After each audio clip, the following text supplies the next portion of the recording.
What is good, everybody? Thank you so much for joining us once again on an episode of the Coffee Roaster Warm-Up Sessions.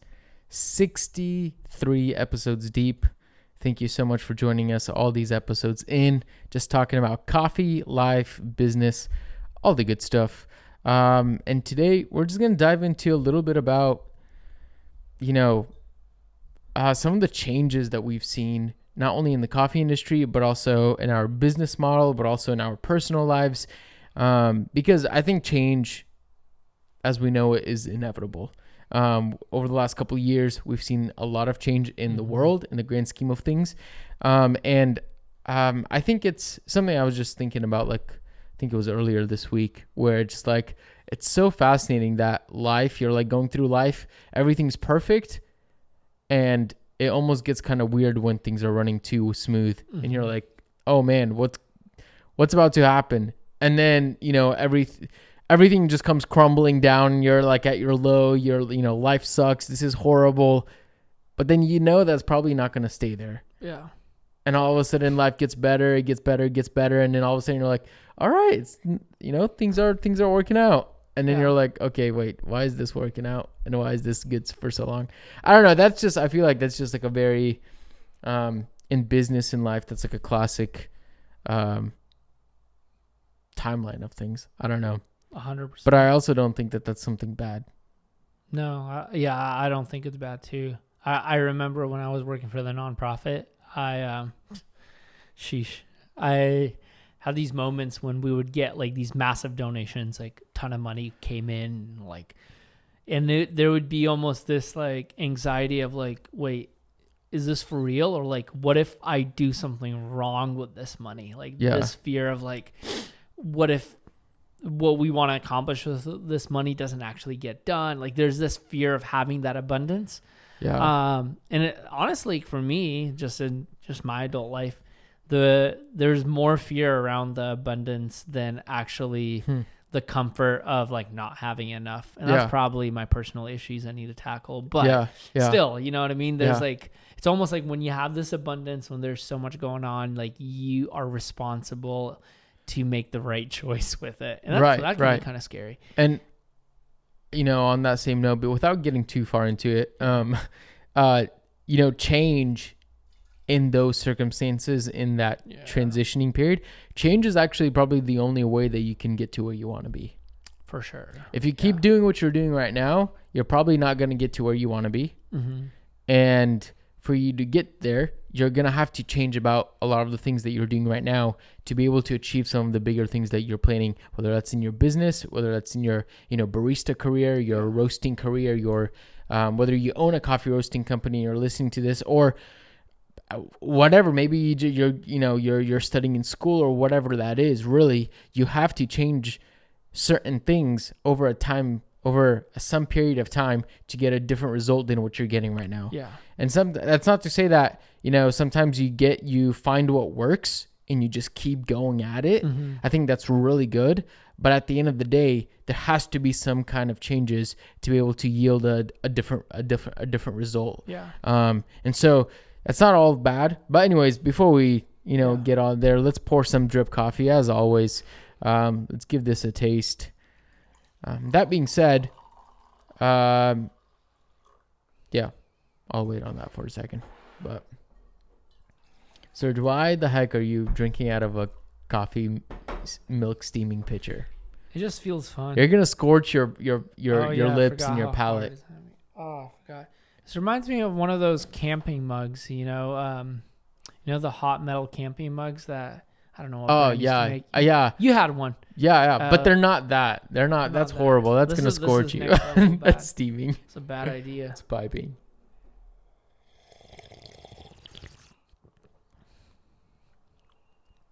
That's fun. Well done.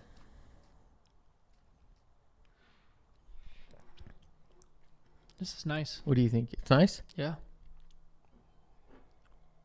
The bed of the basket bed didn't look too it's a bad, little bright. but the water didn't rise very high, which is weird. Yeah. But it was nice and flat, though, at least.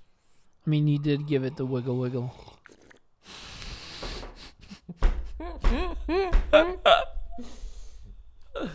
You have to give it the wiggle with batch brewers. No, that's a trick that Sergi taught me. On your home batch brewer, you just take the basket and give it a little side to side wiggle, flatten out that brew bed. It goes a far way. So you just gotta make sure that the filter doesn't fold. Yeah. We're over it. We're done. Actually, it's on Spotify now. It's like, I know, I've listened to it. It's so good. It's so good.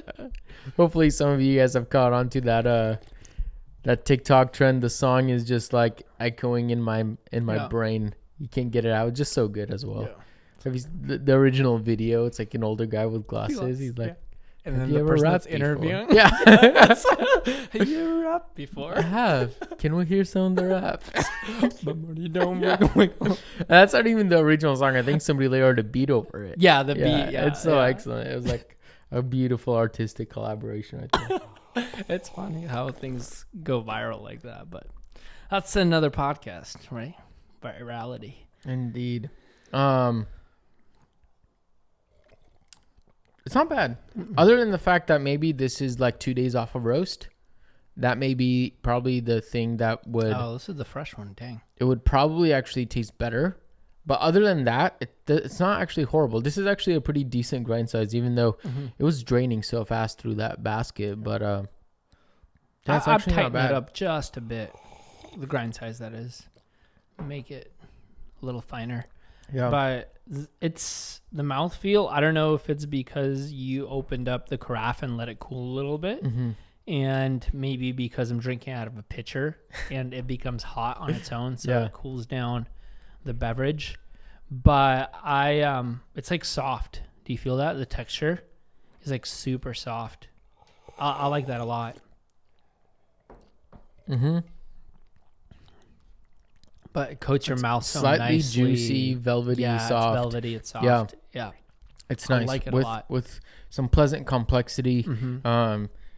It was interesting. This coffee, we're actually supposed to drop it this weekend, but we had some issues going on. We're getting that figured out, that ironed out. So a new coffee, hopefully, will be dropping next weekend.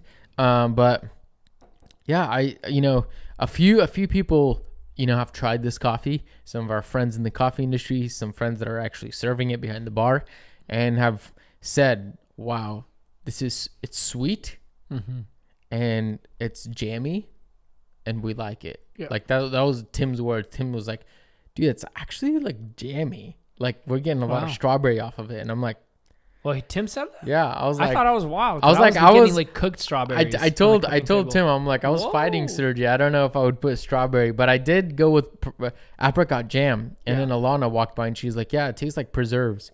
And I'm like, I also said that. Yeah, I was literally spot on. So wow.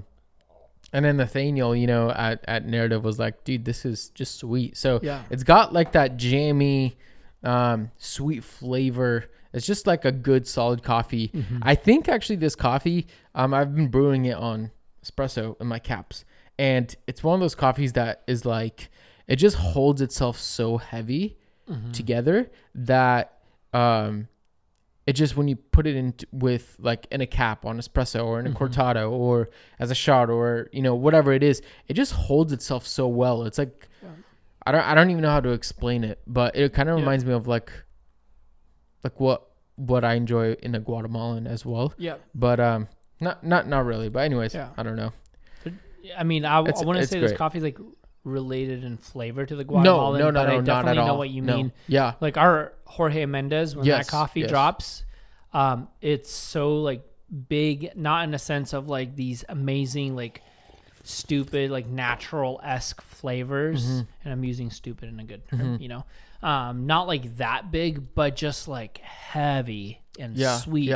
The sweetness is so rich, like almost buttery. It coats your mouth in that way, and it lingers just for a while, and it just spanks in like a little cortado cap with some milk. It's so good, and it's got this really, anyways, this coffee is coming soon. It's also an origin we've never dropped before, which contributes to the podcast. But before we get into that, we're also dropping today, this morning of the podcast airing, a Colombian Tolima decaf from El Virgil. if you guys have been around, we have 2 coffees already from Virgil. This is the third one. It's a decaf. They just know what they're doing. Yeah. It tastes good. And we have another Virgil, little sneak peek. That's on the horizon. It's coming. That'll be a really fun one. But that being said, like a little decaf from Virgil, and it's really solid. It actually doesn't taste, doesn't have that bready. The bready. Mhm. That's what I was going. Yeah. The bready decaf taste actually is a little more complex and kind of it's less bready and more sweet, I would say. Yeah. It's just like a solid decaf, It's great. honestly. Yeah. Yeah. I mean, big shout out to Forest Coffee and our boy Santiago. Santiago, Let's if you're go. listening to this, listen. Thank you for doing So your work, good. doing the Yeah. job right, getting us connected with some tasty coffee. So, folks, I know not everybody's a fan of decaf, but if you are a fan of decaf, give this a whirl, give this a try. Some friends have tried it of ours. They love it. They're enjoying it. It's just a really solid coffee that we're excited to share with you guys. Just something a little bit different. And, it's also like initially we didn't want to have a decaf on the menu. I remember. That just wasn't part of the conversation actually, but really, just like with all things, opportunities arise, wholesale accounts are asking for it. And really, one thing you could do is just say, we don't want to deal with decaf. That's it. And call it off. And you could do that, and that's totally appropriate because as the owner of a coffee roasting company,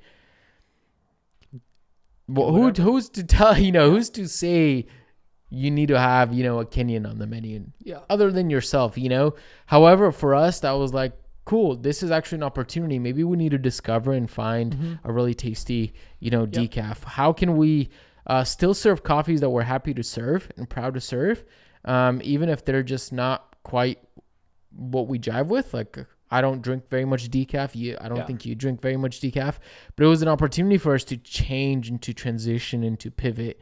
Along with like next week's coffee that we're dropping, hopefully. It's an origin that we've never ever served. And a big part of that was part of this change. And we're seeing now this origin pop up literally on so many roasting companies. Like we're seeing it everywhere. And I've never seen it to this quantity. So a lot of change. Yeah. I think a lot of the times change is like initiated either by just simply like experiencing something that catches you off guard, and there's this sense of curiosity in a sense, and you're like, catches your attention. I think when you brought up decaf, one of the first things that came to my mind is there was a decaf from Bold Bean that caught my attention and started the conversation between you and I. It's like Ana Mustafa's decaf from Colombia was the first coffee I had that was AE sugarcane processed. I was just surprised by how much acidity the coffee had and lack of that breadiness. And I was like, wait, I've always disliked decaf because of that, but now I'm intrigued. So that pushed us into maybe creating a possibility for changing up our menu, which would include that decaf on it. So I think things like that catch you off guard.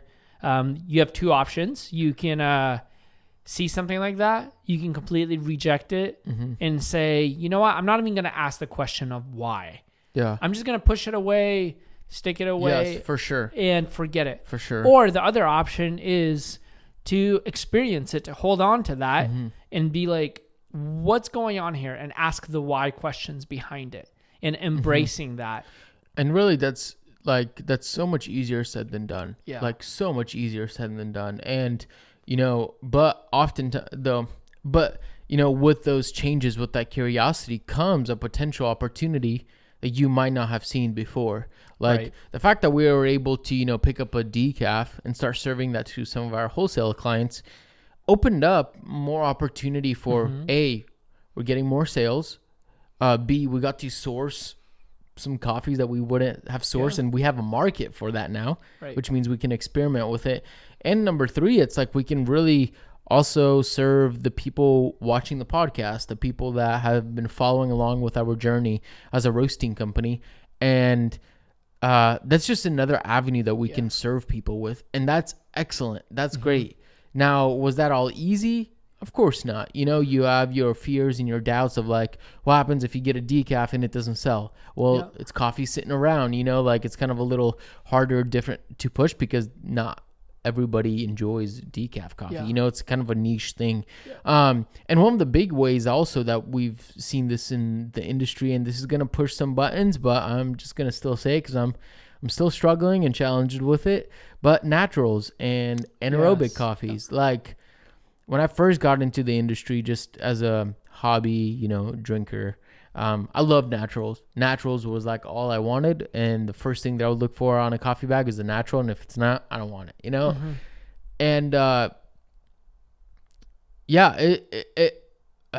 it's one of those things that like, now I've kind of grown to, I don't know if grown is the right word, but just developed in my own way of, I don't really enjoy naturals that much now. I don't really enjoy anaerobic naturals or these experimental processes that have a little more booziness or fruitiness or those kinds of qualities. However, that's been also challenging as a roasting company because if feels like that's the only thing people are drinking. And at some point, our mission is to serve people, is to help people, you know, have tasty coffee at home, whatever that looks like. And that was challenging to say, like, I don't know if I'm into this, but people like it. Yeah. I mean, our menu changed a lot. We started with, I think, 2 coffees. Yeah. And they were both washed. Yeah. And now it evolved to like, I think we have a lot of coffees that are unreleased, to be honest. And we are having a lot of coffees that are still afloat. Yeah. But I think last time I counted, we have like 6 to 8 coffees in the potential as well. Yeah. So there's like a lot of change happening within that. And you referring to even naturals, like same. Like remember when I one time called you from Florida and I was working for Social Grounds Coffee. They were sourcing some coffees from our friends at Onyx Coffee.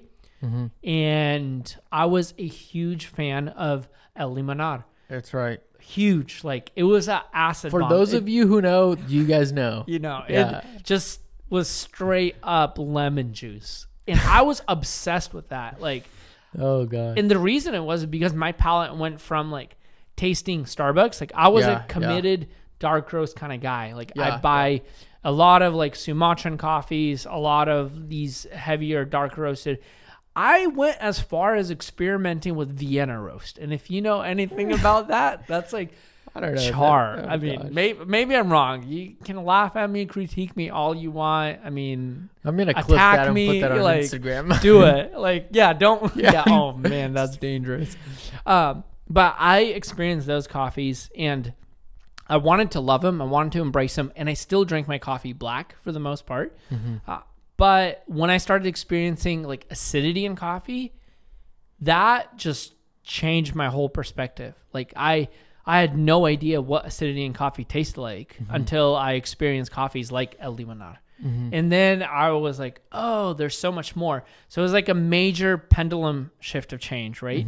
And then I started, you know, same thing, going to naturals, from naturals, like tasting more proper wash coffees. And all of that to say is I allowed my like curiosity and like experimentation to take up hold so I can find something new. And I think it's sometimes very limiting to like settle on something and just keep hammering at it because it's comfortable, it's accessible, and you're just rocking with it. For sure. And there may be a time for that. Yeah. But what I would say is when an opportunity comes along, when something that catches you off guard, study it, observe it, maybe embrace it, and then make a decision whether to reject it or not. And stuff like in the coffee industry, where over the last 10 years, 5 years, things have been changing so much that, you know, the naturals you tasted 10 years ago are not the naturals today. Right. And that's also like, you know, I loved naturals at first and then I'm kind of veered away and now I'm a huge like washed coffee fan.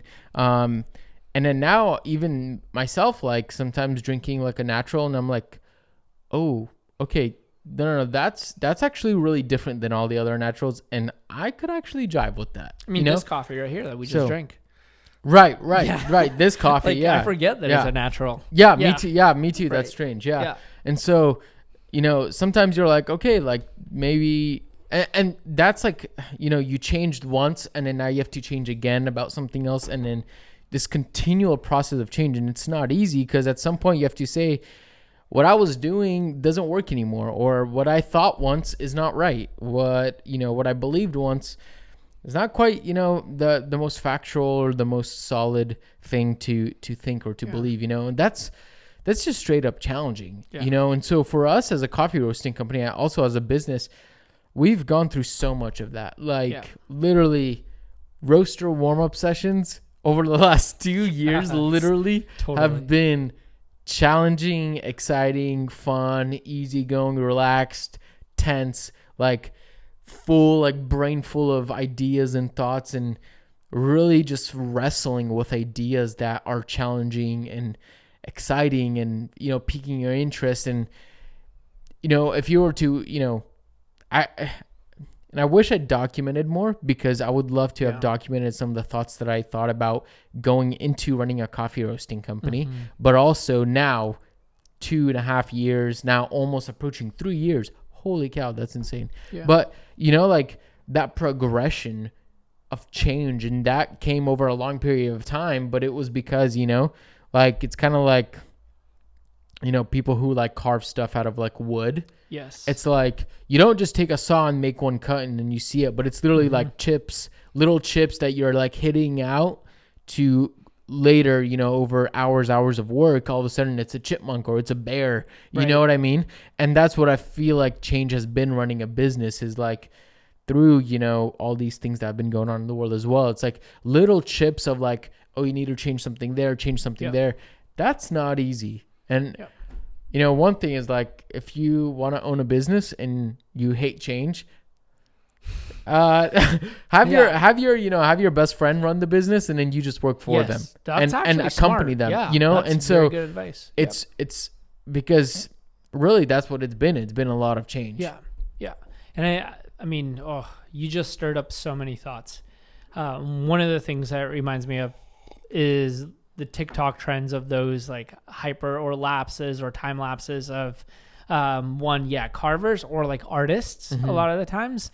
And I know I love watching them because I try to figure out what's going to happen, and I never get it right.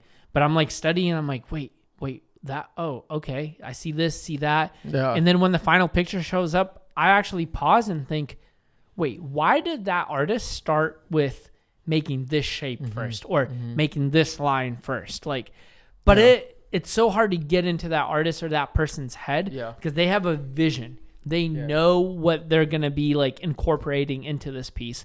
So therefore, when everything changes, and if change is aligned with vision, it becomes what you were saying. It becomes like progress.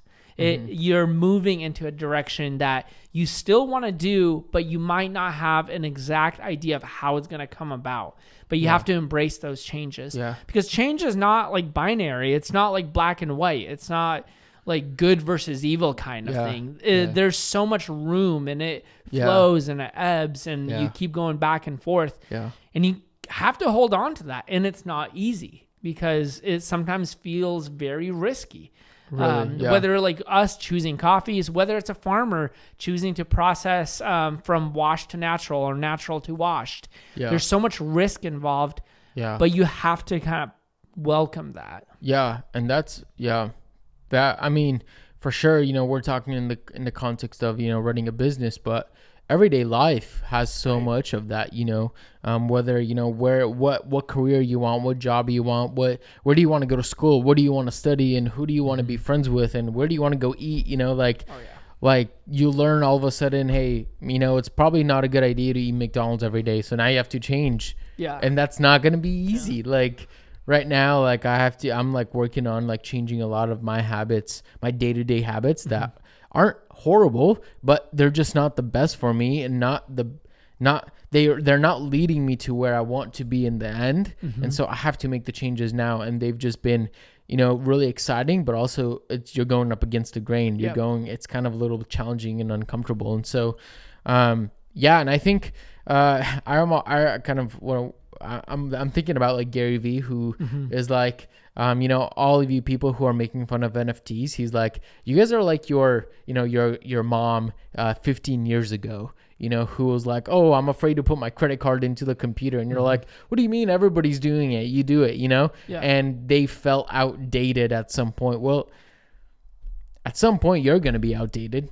Yeah. And at some point you're going to have to change. And that's not easy. One thing for sure, like we've been, like July's coming up, and July's going to be a lot of big changes for us. And, those changes have actually, I think, have been a culmination, an accumulative like combination of the last 2.5 years of running a coffee roasting company.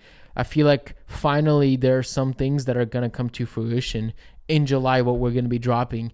That's going to be like, finally, Mir is actually living up to what we've dreamed it to be, what we want it to be. And it's so exciting, but it's also not 100% what we thought it was going to be 2 years ago. Yeah.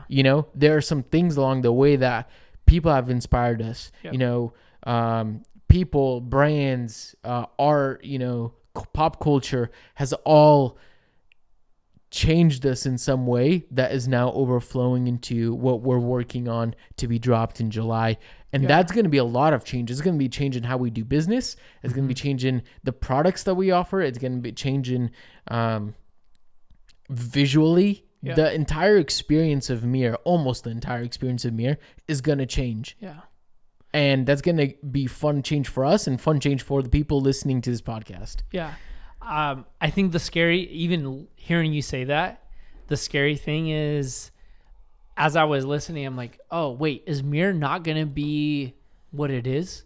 But that's not the thing. Like, Mir is going to be more of what it's supposed to be. Yeah. It's not that we're leaving the core ethos of Mir. No, we're revealing it on an even bigger scale. Yeah. And we're also like changing. Like, I mean, I think a lot of the times folks don't see what happens behind the scenes of the external, like, company blows up, right? Yeah. Or a company releases this amazing product. And a lot of the times it's just not visible to folks, the back end of stuff, the hard work, the changes that you and I experienced. And I would say to everyone, it's like, if you're in a place where you're either like approaching some kind of wall, like, keep going at it, keep pushing through, because what you're going to see on the other side is you're actually going to see all of that hardness, all of that difficulty, all of that change come to fruition into something like we're talking about right now. What we're planning on dropping in July is just accumulation of a lot of hard work, a lot of hard conversations, dialing in and understanding what Mir is. Yeah. And allowing for things to change as well. Embracing it. Yeah. Like, we had to be able to make room for how we think to change, how we see things to change, how we communicate to change, how we literally a lot of things. And this is like a result of embracing small pieces of change over a long period of time. Right. And once again, like, it's challenging, it's hard work, but I guess, just to wrap up this podcast, we'll just share a couple ending thoughts. Change is not going to be easy. And just like I started the podcast off with, is how can we see change and how can we see change and the uncomfortable parts that have to be tweaked and moved and, broken and put back together? How can we see that as actually a revealing of something greater in the end? How can we see change as more you're morphing into what you've always wanted, or what you've always, dreamed of, or the things that you're pursuing? How can you form to the changes in, everyday life, but also in the big picture, and see that it's good? And hopefully it's good. Not that all change is good, but, we're optimistic, so we're going to talk about the good. But, exactly. But how can we see change as being something that's actually beneficial to your life? Yeah. Yeah. Well, thinking about what you just said, I'm like, yeah, you're right. Like not all change can be good. Like for folks who, let's say, experience like a hurricane. Yeah. That might look so like painful on the outside and so like difficult. And like I've seen devastation like that. But at the end of the day, that change also like allows for opportunity to take hold. So if someone's listening and they're experiencing a difficult time in their life, like we want to say like, yeah, we've been there. Yeah. Like we're probably experiencing some of that now. Mm-hmm. And the reality is the only way we keep moving is believing and knowing that there is going to be an opportunity that's going to arise out of this difficulty. Yeah. Like there's hope. Like you have to hold on to this, cheesy as that sounds. Yeah. But you have to hold on to something, right? And to keep moving. So I would say embrace that. Embrace change. Allow change to be something that speaks newness, speaks life to you. Yeah. And just keep moving forward. I know when my latte art sucks, I don't stop pouring lattes. Yeah. Yeah. I don't. I just know what I need to do, and I keep pouring another one. And usually, right before, as cliche as it sounds, right before I hit the wall, I break through. Yeah. And then all of a sudden, I'm like, oh, that's what I needed to do. Like, oh, that's what I was doing wrong. So I would encourage that. And yeah, I mean, I'm not going to say more because I think that wraps my thoughts up pretty well. Yeah, for sure. Yeah, I think one last thought really is I hate movies because they're all predictable. They all feel the same to me. That's why I hate them. However, there is what we can't disagree with is the big thing about these Marvel films, these superhero films. It's really about a character that is going through difficulty and struggle and ends up being heroic at the end and victorious. And we love that. Like, that's why Hollywood, that's why movies, that's why storytelling is actually like such a big part, it's such a big, massive industry and actually a big form of our entertainment. Yeah. Is because I think we actually love that story of struggle. There's a villain that arises and, you know, a hero needs to stand up to the villain, and over the course of, you know, of an hour and a half movie, you're seeing them break down, you're seeing them come to the edge of almost despair and destruction, and then all of a sudden, you know, they rise and they're able to overcome the villain, and all of a sudden there's this heroic person, and we love to cheer for those people and enjoy those movies. But really understand is also like that's a reflection of like everyday life of running a business, of, you know, probably raising kids. You probably know that. But, you know, just like really anything. Yeah. And how can we actually step into that shoe of a hero? And really not all heroes wear capes. Sometimes it's the barista that, you know, serves a customer a really good cup of coffee. Sometimes it's a producer. Sometimes it's... Yeah. I don't know. I'm about to drop a very cheesy quote because it feels fitting. Oh, boy. I don't know if I should. All right. But we have 1 minute. Let's go. So a friend quoted another person to me, and they said, "Be the change you wish to see." I know that's super cheesy, but that's actually kind of... There you have it, folks. There it is. We'll end it with that quote. Thank you so much for listening. I'm not quite sure. In the comments, remind me who said that. Thank you so much for listening.